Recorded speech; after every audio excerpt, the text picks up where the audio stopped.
Thank you for joining us. I'm Nick Elliott, Head of Communities at Dow Jones Risk and Research. I'm very pleased to welcome you to this webinar on sanctions.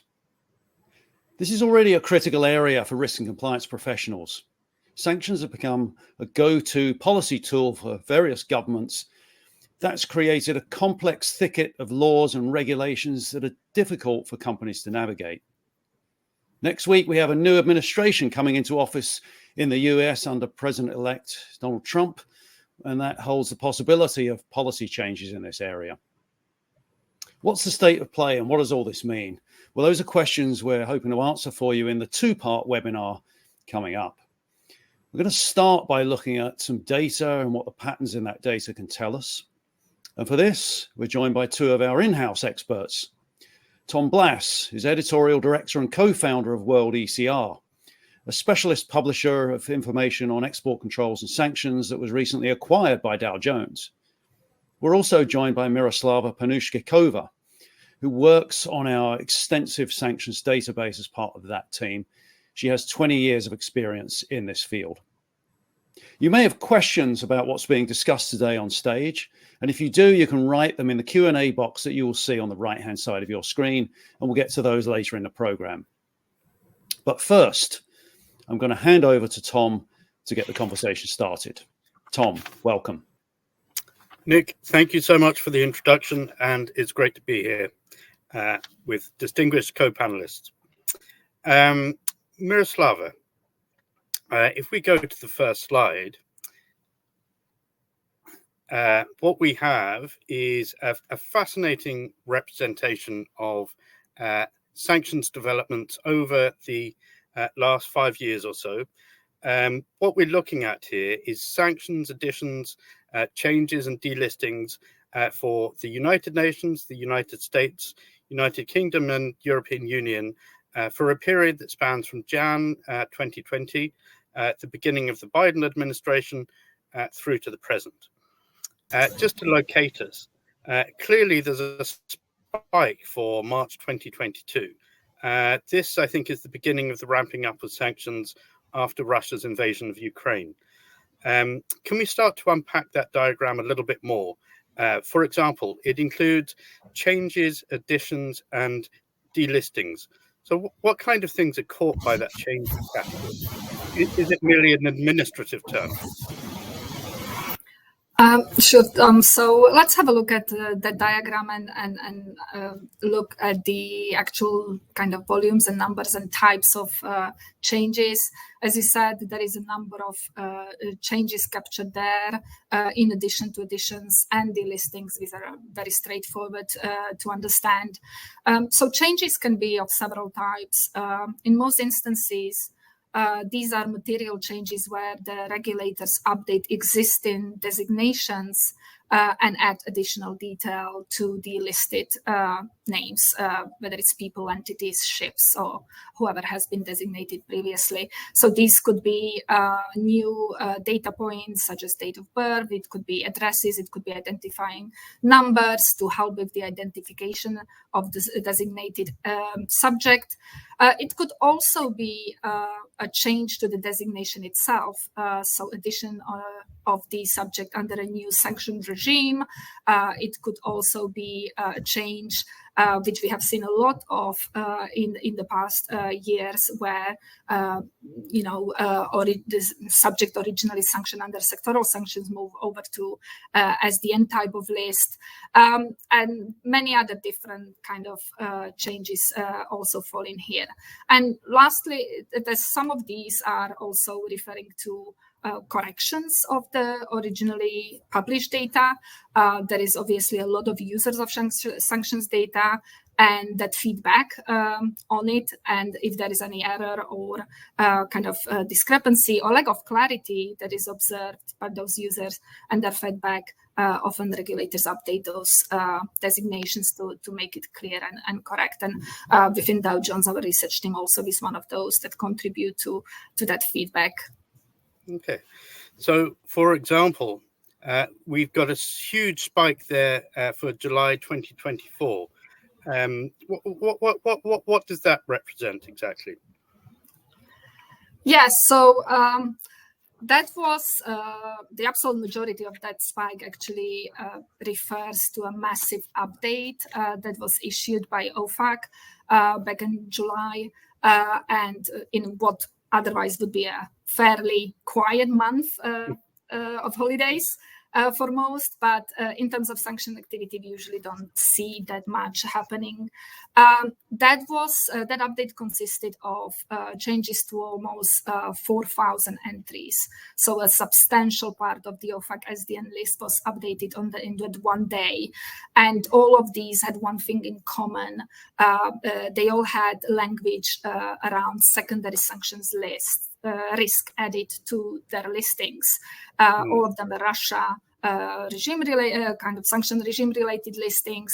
And while the subjects on that list remained exactly the same, the information that was provided on those subjects remained exactly the same. That one piece of extra information surrounding that secondary sanctions list, that was actually quite a big material difference for many who need to screen against sanctions data. And it does appear it was a clear message of increased pressure on Russia and also on any third country actors that facilitate Russia's access to global economy, because that's a secondary sanction, is a very powerful tool to penalize sanctions evasion. Absolutely. And I remember it because it was interesting. It was rather unfated. I don't even think that OFAC published a press release to go with it. But, just to be clear, what designating targets as being subject to secondary sanctions means is that it creates sanctions exposure risks for non-US organizations or entities that do business with those targets, even though they themselves are not subject to US jurisdiction. I mean, there's lots more to dig into there, but we don't have time in this session, I think. But if we move to the next diagram,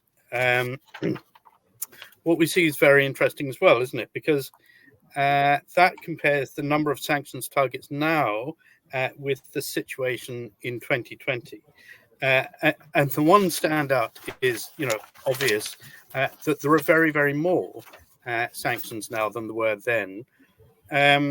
So I think in the case of OFAC, we see designations of somewhere between 15,000 and 20,000, compared to somewhere between 5 and 10,000 in the EU, over 5,000.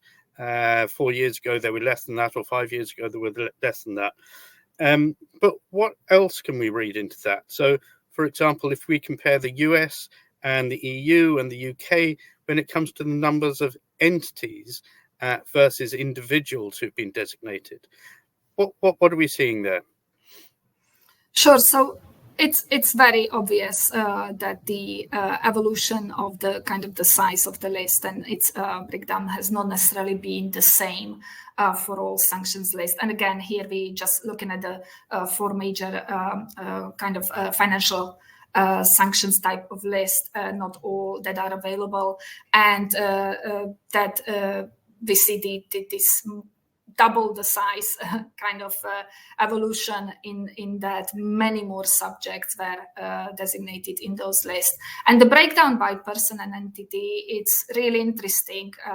It's actually not something that might be very obvious when one thinks of sanctions, but when you look at the data and kind of compare, it quite stands out. And when we talk about kind of the individuals and entities, individuals tend to be the decision makers. They tend to be those that have been responsible for decisions that have been taken. For example, whether it's in this situation, the invasion of Ukraine, or whether those are the military decisions, whether there are any other. So those decision makers, those that influence those decisions. So we've seen designation against those close to political circles. We see business people. We have heard a lot about oligarchs that have also been added to the list. While on the other side, the entities that target specifically, it could be the government institutions, it could be the businesses and major corporations. So it's more focused on the business kind of life and economy of the country. And it's very obvious that OFAC has focused more on those corporations and entities, while others tend to list more of the individuals. One interesting thing as well is that when we just look at the OFAC list, over 1,000 of those actually are ships. So they include them under entities when we do the breakdown. So quite a considerable part. And we actually have seen that increasing in the recent days. Just last Friday, there was a sizable update to the OFAC SDN list where over 240, I believe, vessels were added to the SDN list together with a couple of hundreds of other subjects. So that's kind of the breakdown. That's what it shows us. And it's probably worth just noting that the figures that haven't changed greatly, in fact, have decreased, are the UN figures. As we know, the United Nations has been sanctions apparatus has been kind of sort of blocked from operating by deadlock in the Security Council, and I think that the decrease could be attributed to the removal of Iranian entities in accordance with the JCPOA, which is we see that as well with the EU and the UK figures. But maybe in the interest of time, we should move to the pie charts, which again, so so we have so this confirms what we just said again, I think, doesn't it? Yes, definitely. It's exactly what you mentioned around the United Nations sanctions. The size of the list decreased. The only one actually out of all those that we are aware to have done so. And the composition is almost unchanged, right? So when we look at the sanction regime breakdown, there's been virtually no change, with the exception of Iranian related designations that were removed in line with in accordance with the Iran deal that resulted in the removal of all those designations. But the rest is unchanged. It's quite striking that in 4 years nothing much changed in that list. But a very different picture when we move to the UK, the US, and EU. Yes, and hopefully this is kind of clear from the pie charts. There's a lot to include there because OFAC specifically has quite a number of different sanction programs that subject can be placed under.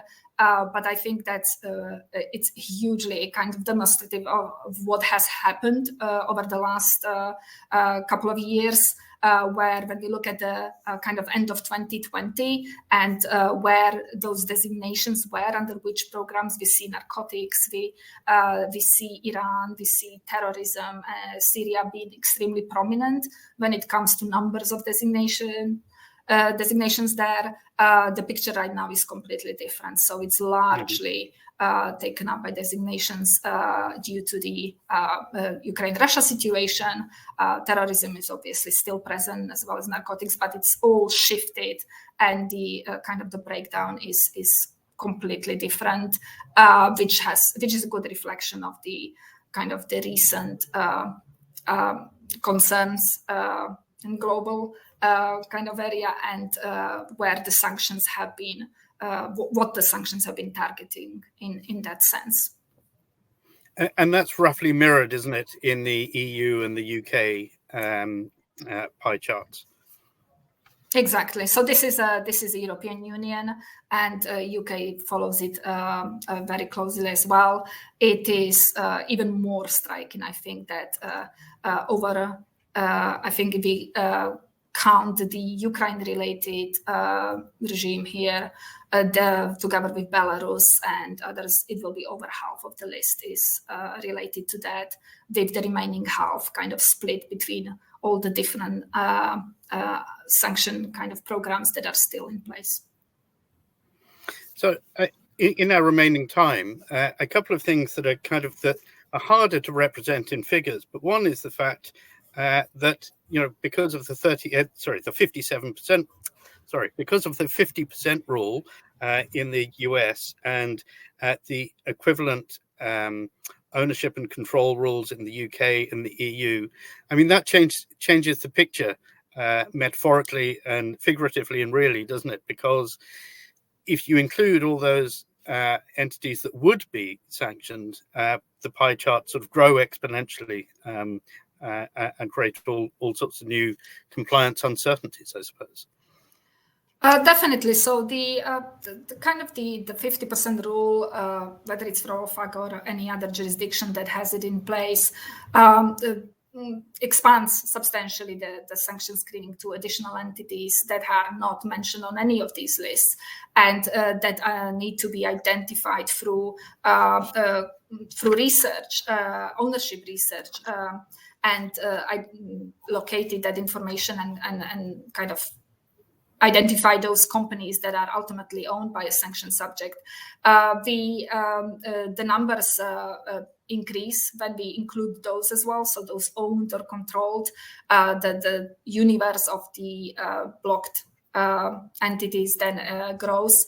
And another kind of particularity also is that when you actually look at the breakdown of those as well that are included under the sanction via ownership kind of area, it's that those that are sanctioned under Russian related sanction regimes again tend to have more holdings, more subsidiaries, more assets that are being identified.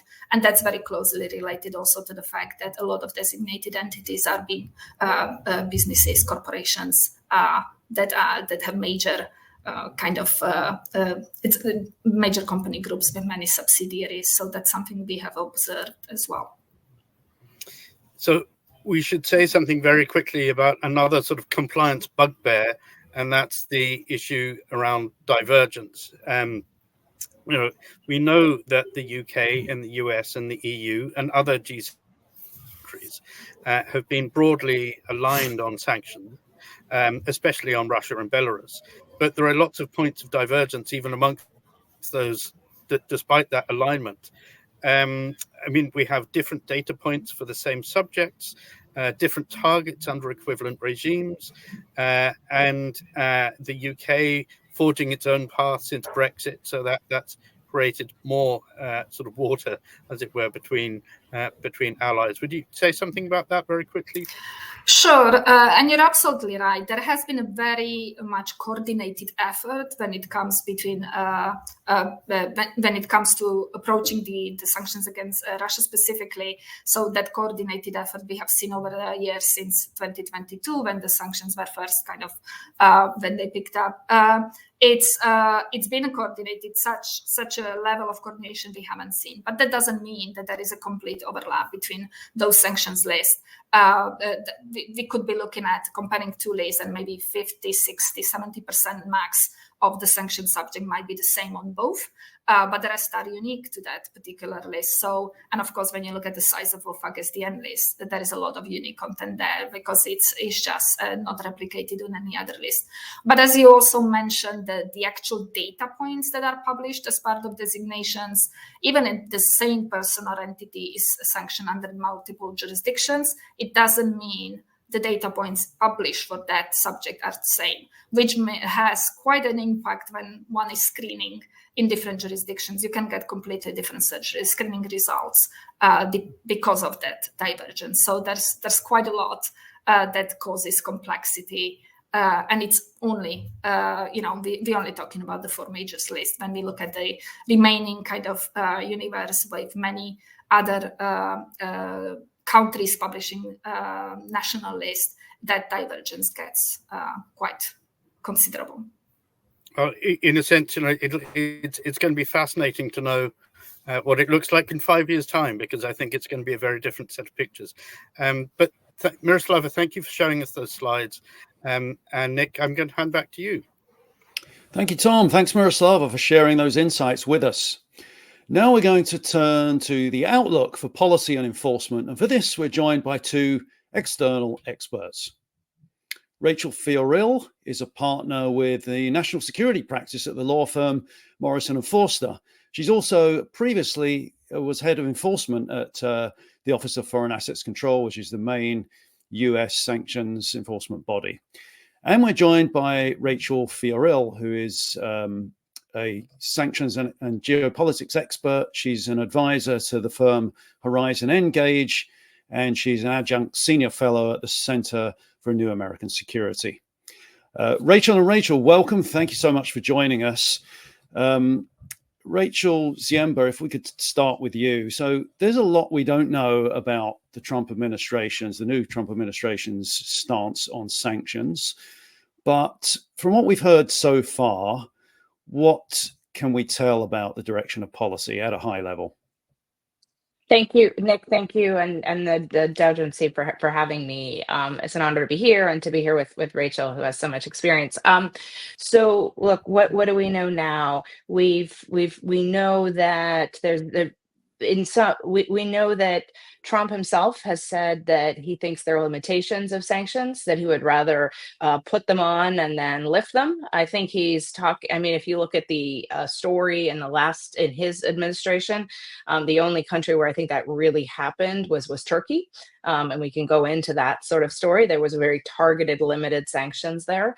But we've also heard him say that he really likes to use tariffs and other policies. So there's his views, and I think that will be very country specific, right? I could see him wanting to shift some of the sanctions regime on Russia. We'll get into that a little bit later. It would be tied to a ceasefire and to the conflict. And I would see China being another place where we might see a shift in the types of policies used. But Trump and all the people around him seem to be united on a new round of maximum pressure on Iran that will likely be economic as well as facilitating regional players. But there are jurisdictions that they've really not said very much. Venezuela, for example, and the administration is going to have to think about jurisdictions like Syria, which currently are faced with a quagmire of sanctions that regional players are going to be lobbying the US. So I think we're entering into a moment where sanctions are still going to be a key part of the toolkit, but they will increasingly be used in an environment where there are still export controls, where there are tariffs. And I think this makes for, and there's going to be questions on enforcement because a lot of sanctions might remain on the books, but there's question marks about how strongly they will be enforced. And US businesses, global businesses, will probably need to focus on what's the law. And so I think it's going to create a lot of compliance challenges as there's more clarity about those priorities. And I'm sure we'll get into this later, but it also creates an environment of potential different alignments with U.S. allies, with other entities in the G10. And my very, very last point is that, in a sense, we partly know less about the sanction stance because in this transition period, Trump has been talking about coercive policies towards allies, not towards the countries that are typically subject to sanctions regimes. Yeah, Rachel Fioril. So, from what you've heard so far, what do you think? Was your view similar to Rachel Ziemba, or do you have any different perspectives? Yeah, I mean, it is similar, and it's a pleasure to be here with you both today. I'm looking forward to the discussion. I think, in terms of reading tea leaves, I think that's harder to do with this particular incoming administration, given what we saw in President Trump's first term in terms of the failure of people to predict necessarily what his administration was going to do or react. He has announced a number of nominees for key positions, which I know we'll talk about in more detail. But, ultimately, although those individuals are going to drive national security and foreign policy, I expect, we're really going to be moving with respect to Trump's policy preferences and direction. And, in all things, President-elect Trump sees himself as a sharp businessman. He looks for opportunities to make deals. He has, I agree, criticized sanctions. I think he has concerns that overuse can, lead to impact on the prevalence and primacy of the U.S. dollar.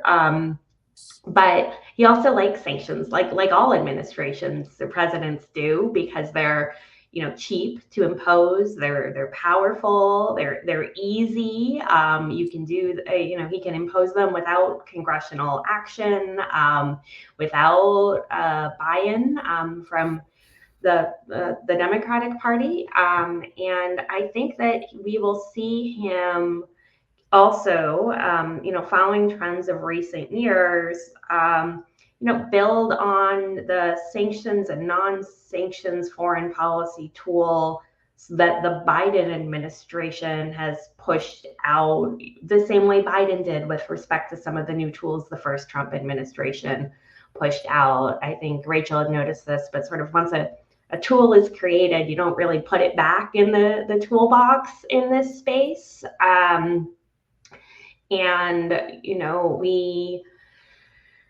I think, although there are, policy differences between the Trump and the Biden administration, we haven't really seen much daylight between with respect to key potential sanctions and foreign policy targets like China, like Iran. I think there may be more continuity than we would expect if we were just reading the news. Yeah, very interesting. And I want to just double down on that point about this being a range of policies in the toolkit. And so what would, if sanctions is just one tool, what are some of the others that might be employed as part of a broader approach to foreign policy? Rachel Fioril. Yeah, I mean, I think certainly export controls, and we've seen that, over the past 4 to 8 years, certainly with respect to China. Also, export controls have been kind of hand in hand with the sanctions imposed against Russia. We've seen CFIUS take a more aggressive stance, including with the recent blockage of the U.S. Steel Nippon deal. There's a new regulatory regime on outbound investment. We've seen increases in regulations around data and about what quote unquote foreign adversaries, which are the comprehensively sanctioned countries plus Russia and China, can do within the United States. We've seen just recently the new bulk data regulations, which are going to, have an impact for all businesses that do global have global operations. So I think those were Department of Justice rules, weren't they, that came out last week? Yes, is that right? It's I mean it's becoming hard to keep up with, the different pressure points, and I think that you see the U.S. and other jurisdictions getting more and more creative about what levers they can pull to influence, international actors in ways that they feel they can stomach in terms of the global economic impact. Sure. Rachel Ziemba, so there's been a lot of commentary about the diverse viewpoints and political stances of the people coming into this Trump administration. We have people with a more isolationist bent. We have foreign policy hawks, though, like Mario Rubio, Secretary of State. Are there any particular positions or people you think are worth watching for the influence they're going to have on sanctions specifically? So I think some of those you mentioned, like Marco Rubio, will be important, especially in some jurisdictions. I'm watching Mike Waltz, sort of national security advisor. He's not going to be one that gets grilled in the way that those who are up for confirmation are going to be grilled, right? I think sort of starting today, maybe if paperwork was done, there might be some first confirmation hearings. But over the next week, the other people I'm watching for are people that haven't been named yet, right? On the one hand, I think, sort of Trump was out of the gate very quickly with a lot of people, a lot of ambassadors, actually, interestingly, maybe as a way to sort of give something to political donors and friends. But what they haven't yet named, and many administrations don't yet at this point, but they haven't named a lot of the deputies and the assistant secretaries and the deputy assistant secretaries. And some of those people are really important to sanctions enforcement. And so I'm really watching for both these high level folks at state and treasury and commerce, among them, as well as the National Security Council, but also who's going to be in charge of DFI at treasury, who is going to be in charge of BIS at Commerce. I'm conscious of the fact that at Treasury, the current proposed chief of staff is Dan Katz, who has some experience, a lot of experience in sanctions. But Besant, who is set to be Treasury Secretary, I think is going to be very focused on tariffs and fiscal policy. He's going to be focused on financial markets. How will he sort of navigate the fact that Treasury, Treasury is really the main implementing arm of financial sanctions? So those are some of the people that I'm watching. And I'm also watching, I think, something Rachel alluded to a few minutes ago, which is this question of how the interagency process is going to work. In the Trump administration, the previous one, it didn't necessarily work that well. I mean, every administration struggles to kind of coordinate and connect. But how we have a lot of sanction power tools or economic coercive tools that sit in different government departments. Even in the Biden administration in the last week, we had a lot of consternation about a tool, a list that the Department of Defense puts out about what are companies they deem linked to the Chinese military. And they expanded their definition this year. It includes a lot of really big Chinese companies. A lot of clients I speak to are really trying to figure out what it means. But this is a list that theoretically has no operational impact now. But it could be a list that is aligned with other lists that say US businesses can't do business with these companies. And I think it's the kind of thing where we could see a lot more focus. So who's in these roles? And then at the end of the day, of course, I'm watching Trump, right? Yeah. What is he saying? He's in charge, right? He's the guy in charge and he'll call the shots.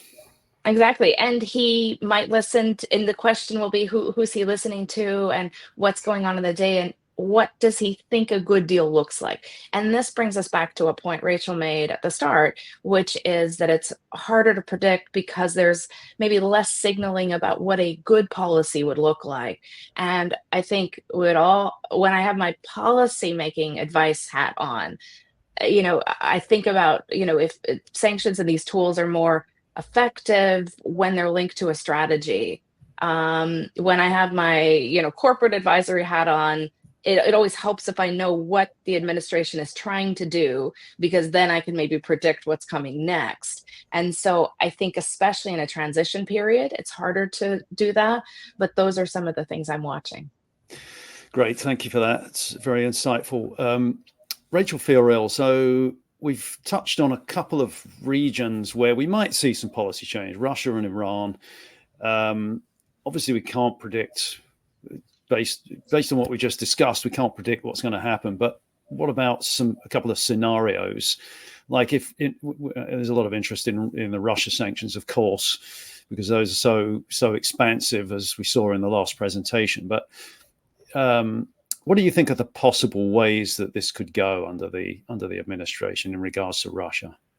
Sure. At a high level, I think that we may kind of counterintuitively, where Trump is talking about making a deal with Putin, ending the war, he may have an incentive to actually escalate sanctions in advance of attempting to start those negotiations to ensure that he goes in with a strong hand. I don't think we will see any kind of writ large reduction at sanctions unless and until there is that sort of ceasefire and resolution of the war. And I think that we will see a greater divergence of measures between the United States and its Western allies. I think one of the things that's been remarkable about the sanctions that have been imposed against Russia since 2022 have been the way that Europe and the UK have, come along with the sanctions imposed against the United States, in part because the Biden administration took great pains to ensure that they felt that they were kind of equal partners at the table, and having a voice and being responsive to areas where sanctions that might not have an impact on the US economy could have a severe impact for Europe or for the UK interests. And I think that we will clearly see, or expect that we would see less of that, given Trump's America First vision. And I think, though, that we are also, one of the interesting things that I picked up on from last Friday's action, and this gets technical, but there are, with respect to the 2014 Russia sanctions, there are restrictions that Congress put in place in 2017 out of fears that the Trump administration would roll those back. Overwhelmingly bipartisan effort to pass legislation that put limitations on the rollback of sanctions imposed under certain executive orders. And President Biden and his administration have mainly, since the war started, been imposing sanctions under a newer executive order not tied to those congressional restrictions. But on Friday, in the designations that they put out, they kind of double designated those companies under both programs. So it is, it doesn't mean that Congress would take a different view from Trump with the rollback of certain sanctions, but it does create, an additional layer of red tape, as if we're looking at like a quote unquote snapback of Russia sanctions. Yeah, great. And Rachel Ziemba, what about Iran? Because the pledge has been to restore the maximum pressure on Iran. Let's not forget that Iran had plans to assassinate President Trump, which you can be sure didn't endear them to him. So what might we expect there in terms of possible ways that this could play out? Yeah, and look, I think this is another example as well. I mean, the Russia case is a little bit different, but the things that the Biden administration has been doing in the last few weeks are sort of quite relevant to where the Trump administration will start from, right? In Russia's case, maybe it ties their hands or it gives them leverage, perhaps. Some members of the administration may want that, some may not. Congress obviously is a factor here. I think where Iran is concerned, we saw starting in October of this year, the Biden administration targeting more generally the shadow fleet that carries Iran's oil and did another round of those sanctions in late December. Of course, this has been very much part of a theme of targeting the shadow fleet more generally, right? The Russia and Iran, sort of nexus there. The Trump administration, as it's forming, that's been one thing I think that they've agreed on. The question mark, I think, is so two thoughts. One is there has been a whole network of illicit shipping networks and financial networks that's developed since Maximum Pressure 1.0. That means that actual enforcement and really getting Iranian supplies down is I think more difficult than it was in 2018, 2019. At that point, you had larger bulk cargoes, you had more direct involvement with the G10 financial system. It was much easier via secondary sanctions and snapback to stop that trade, to get it down to a low level. Now there is a whole, as I say, illicit network. So that doesn't mean they can't, sort of plow back, but it means blunter targets. Chinese ports, Chinese banks, Chinese infrastructure, and that could be something that they do. But the question is, how does that fit in with goals on China? And also the other thing that I think is a little bit different in the region and vis-a-vis Iran is what are going to be the roles of US regional partners. So for example, the role of the GCC countries is a little bit different on how they see Iran's threats or the best way to manage Iranian threats now than in the past. So I think we will see tighter financial measures. They will impact Chinese, the intermediaries in the UAE and Malaysia. One might want to be watching that, but also Iraq. There could be many interests in Iraq that come under pressure because incoming members of the Trump State Department have been very focused on the smuggling that's gone on to between Iran and Iraq. So those are some of the things. And then there's a question of how much the U.S. looks and delegates to allies in the region, especially Israel. So I don't see a lot of U.S. direct kinetic military action, but that will be a question. But overall, the Trump administration is coming in thinking that they want to hit Iran while it's down, while it's weaker, and economic policies are going to be part of that. And more generally, I think across the board, even I think what we're just sort of going to see is a greater web of policies there.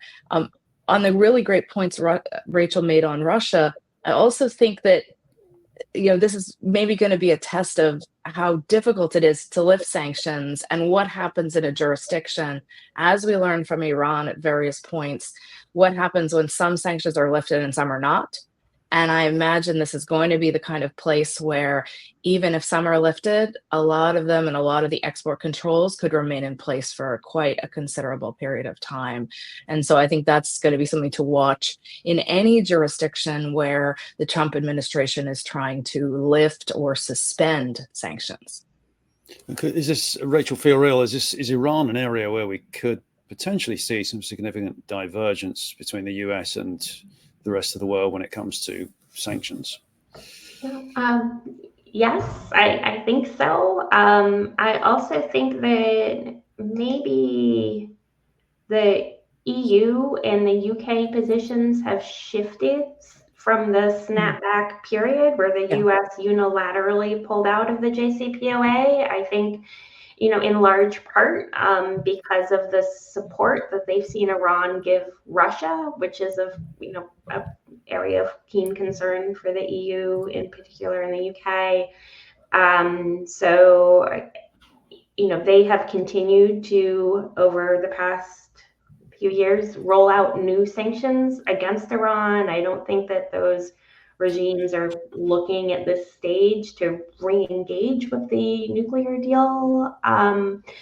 But I do think that they may not, there's a difference in interests and equities here where I don't expect the jurisdictions to align the way that they had under the with respect to the Russia program.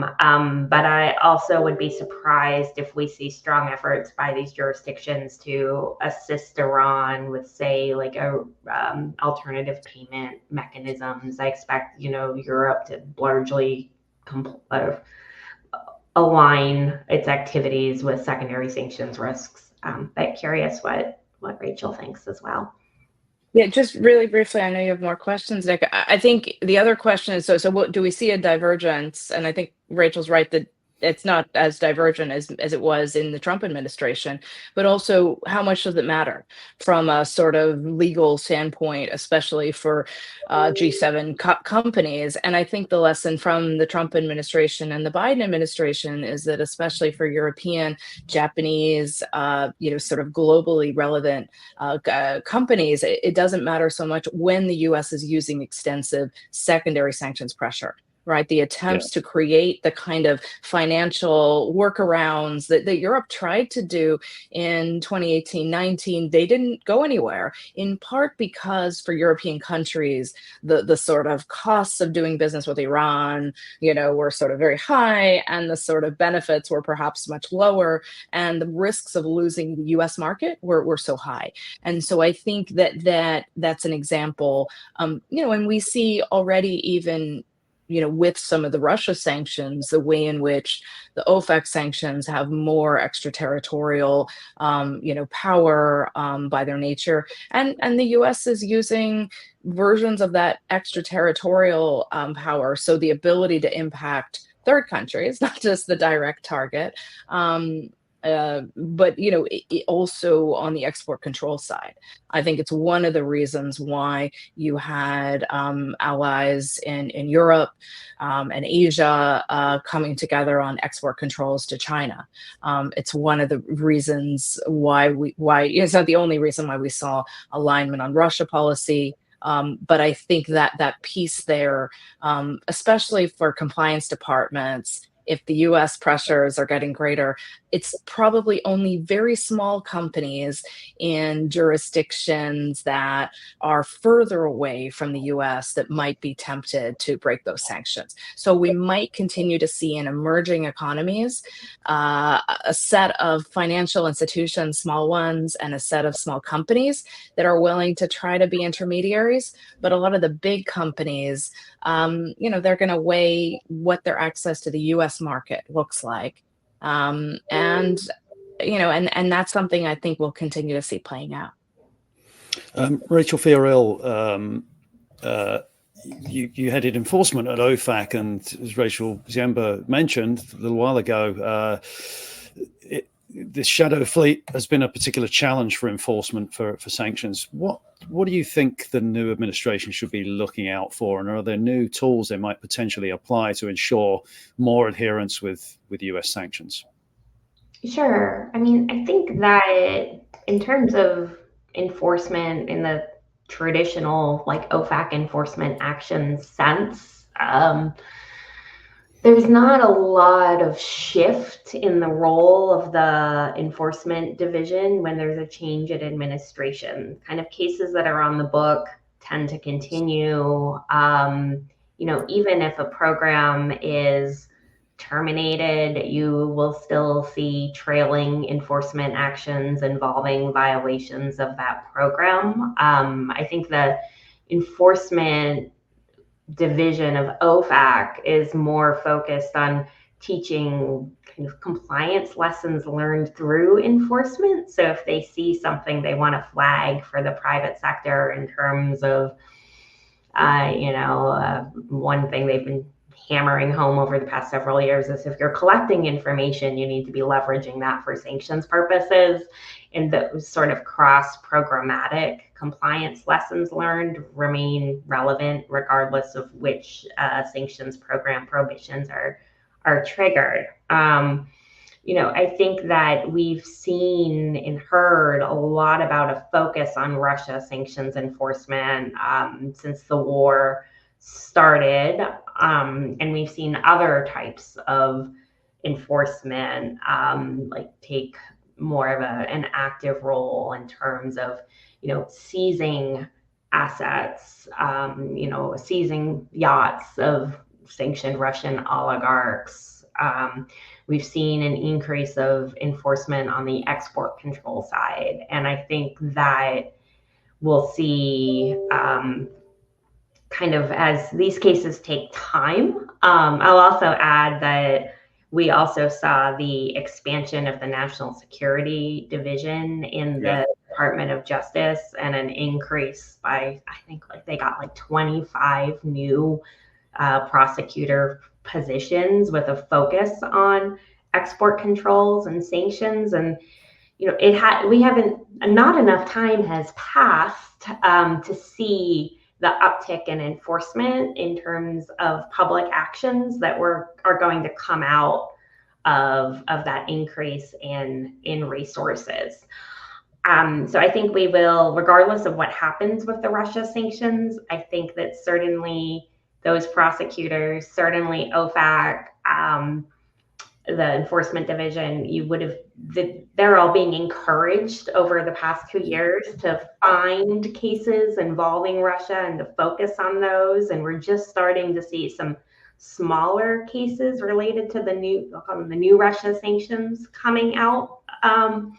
But I think those larger cases are probably yet to come. And I know there's a few cases that are moving their way through OFAC related to those programs. And I think whether we continue to see like additional, I think of like enforcement through secondary sanctions, so designating additional vessels, designating additional like non-Russian entities that are assisting Russia's invasion of the war, political pressure through diplomatic channels, warning of the threat of those sanctions to change behavior, in the various regimes. I think that is where we're more likely to see potential differentials depending on which way the Trump administration goes in terms of policy. And what about enforcement in other regions by other authorities? Because that's been lighter than OFAC's efforts, isn't it? Yeah, I mean, I think that OFAC has been doing enforcement for much longer than the UK, for much longer than OFSI. I think OFSI is starting to find its footing and navigate how it's going to stand up in its enforcement program. I think they've had a couple of cases that have seemed, perhaps a little bit tic-tacky. But I think they have, there's a lot of coordination between OFSI and OFAC. They have cross-border secondments now, and I think that we will start to see an OFSI enforcement division that perhaps starts to more resemble an OFAC enforcement division. I don't know whether because of the difference in the reach of the sanctions and the extra territorial stance that the U.S. has been willing to take in its enforcement action, I don't know if we're going to see like big bank cases coming out of the UK, but I do think we'll see a ramp up in enforcement because the UK and OFSI have also devoted resources. They have ongoing cases, and they now have a process in place to move those through. And so I think we'll see more from OFSI than we've seen in the past. I know the EU is just setting up for the first time an EU enforcement arm. I think that will take some time. And I think that where the EU ends up in that effort will depend on a lot of different factors. It's hard to get all the member states to align. It's hard to get them to cede any authorities in any area, frankly, but in particular in this area. And I think that it'll also be driven by policy. If things go in the direction where the EU feels like it really needs to maintain or maybe even escalate its Russia sanctions, if the US falls back from that without a resolution of the situation in Ukraine that's palatable to the EU, then you might see the EU, rally and, and be willing to do more. If there's a resolution in Ukraine that the EU can stand behind, then we may see a decrease in the focus on sanctions within the EU, because I think that this, this movement has really been primarily driven by the real foreign policy concerns facing the EU. Very interesting. So we have a lot of questions in the Q&A field. I'm going to turn to those momentarily. One last question for you, Rachel Ziemba. Going back to Russia's invasion of Crimea, the US started using sanctions on financial securities. Do you think there's likely to be any change in the application of those under the new administration? Not anytime soon, right? I think that the primary focus is going to be on other issues before we get down to security, sort of restrictions on securities. And those are ones that might be a bit harder to lift, both, the question about the alignment with Europe, which also at the same time put some of those in, but also with Congress. I guess, I might flip your question and say that, we could see more of those kind of restrictions applied to China. There's already already a list. One of the sort of many competing lists of China-related sanctions that we were alluding to earlier is one of a set of military-linked companies that may not issue securities in the United States or borrow funds. We've seen state-level restrictions on purchases of Chinese securities by public pension funds. I wouldn't be surprised to see more of such restrictions. As there is this focus, particularly on security threats involved in China. Now, some of those might be bargained away in any big sort of trade deal. There's a lot of questions, but I might be watching sort of for the places where that scales up. We're also seeing at the beginning of this year the outbound investment screening. That's not securities, but it's venture capital investments in China, for example. And it's at this point it's a pretty narrow subset of activities that are limited, and a lot more where the rule is you need to share information with the government who's going to be monitoring it. And I think there might be a lot more things like that. We've seen Congress, they wanted to expand that rule.